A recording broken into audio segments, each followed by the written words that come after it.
আপনারা হয়তো খেয়াল করেছেন অনেক ওয়েবসাইটেই কয়েকটা ভাগ থাকে। ভাগ বলতে আমি বুঝাচ্ছি, ধরেন উপরের একটা পোর্শনে একটু গ্রে কালারে একটা সেকশন আছে যেখানে বলা অ্যাবাউট আস, তার নিচে গেলে আবার বলা হচ্ছে কন্ট্যাক্ট ইনফরমেশন। এরকম করে কিন্তু অনেক ভাগ হয়ে থাকে ওয়েবসাইটে, তাই না? এই যে একটা ভাগ হয়, এইগুলাকে HTML এ অর্গানাইজড ওয়েতে লেখার জন্য আসলে এক একটা সেকশন আকারে ভাগ করা হয়। তো সেকশনগুলো কীরকম হয়? ধরেন সেকশনের জন্য আমরা যেই কিওয়ার্ডটা ইউজ করি সেটার নাম হচ্ছে সেকশন। এই সেকশনের ভেতরে আমরা হলো এক একটা ইনফরমেশন লিখে থাকি। কীরকম? ধরেন এই সেকশনে আমি লিখলাম H1 এবং এই H1 এ আমি লিখছি অ্যাবাউট আস। এটাই আমি আবার কপি করে নিচে পেস্ট করে দিচ্ছি এবং এইখানে আমি লিখছি কন্ট্যাক্ট ইনফো। এটা কন্ট্যাক্ট ইনফো।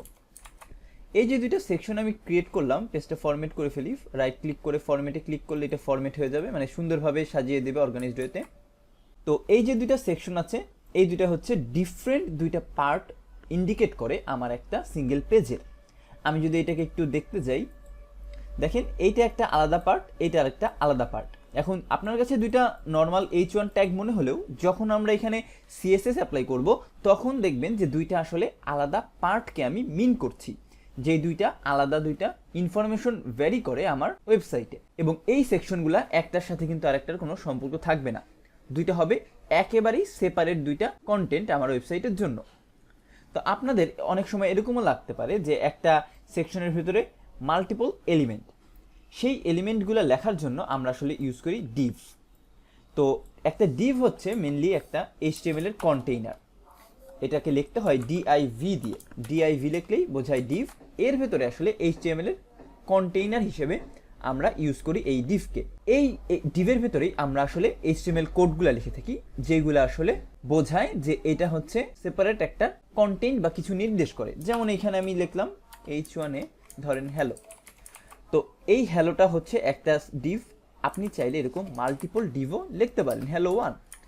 অর্থাৎ একটা সেকশনের ভিতরে কিন্তু মাল্টিপল ডিভ চাইলেই হতে পারে, বাট সেকশন কিন্তু নেস্টেড হবে না। সেকশনের ভিতরে নেস্টেড ডিভ হতে পারে, ডিভের ভেতরে আরও ডিভ হতে পারে নেস্টেড আকারে, বাট সেকশন কখনোই নেস্টেড হবে না। একটা সেকশনের ভিতরে আমরা এইভাবে ডিভ লিখতে পারি।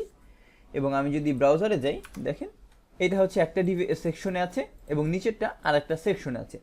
যদিও এটা অতটা ভিজিবল না এখনও, যখন আমরা CSS অ্যাপ্লাই করব তখন হয়তো আপনারা একটু ক্লিয়ারলি বুঝতে পারবেন। তো আশা করি আপনারা বুঝতে পেরেছেন যে কিভাবে আমরা আমাদের ওয়েবসাইটে সেকশন এবং ডিভ ইউজ করে কন্টেন্টগুলোকে ভাগ করব। আজকের ভিডিও এ পর্যন্তই, সবাইকে ধন্যবাদ।